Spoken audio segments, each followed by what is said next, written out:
ఒళ్ళు జలధరించే ఒక దృశ్యాన్ని ఇప్పుడు మీకు చూపించబోతున్నా. దట్టమైన అడవులు దద్దరిల్లిన ప్రాంతం ఎలా ఉందో చూపించబోతున్నా. నెత్తుటేరులు పారించిన ఎన్కౌంటర్ సీన్ ఇది.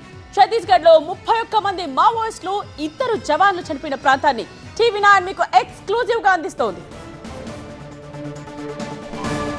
ఛత్తీస్గఢ్ అడవుల్లో మావోయిస్టుల కోసం భద్రతా బలగాల వేట కొనసాగుతోంది. 31 మంది మావోయిస్టులు చనిపోయిన ప్రాంతంలో కీలక ఆధారాలు లభించాయి. అధునాతన ఆయుధాలు, బాంబులు, రాకెట్ లాంచర్స్ ఉన్నాయి.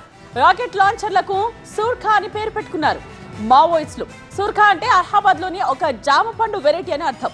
స్వాధీనం చేసుకున్న విప్లవ సాహిత్యంలో పలు ఆధారాలు ఉన్నాయి. దీంతో మావోయిస్టులు వాడిన టెక్నాలజీని విశ్లేషిస్తున్నారు పోలీసులు. బీజాపూర్ జిల్లాలో దట్టమైన ఇంద్రావతి అటవీ ప్రాంతంలో భీకర ఎన్కౌంటర్ జరిగిన ప్రాంతం ఇది. సుమారు 8 గంటల పాటు 2 వర్గాల కాల్పుల మోతతో దద్దరిల్లిన ప్రాంతం ఇది.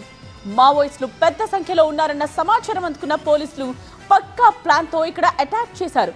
630 మంది జవాన్లు ఈ ప్రాంతాన్ని రౌండప్ చేశారు.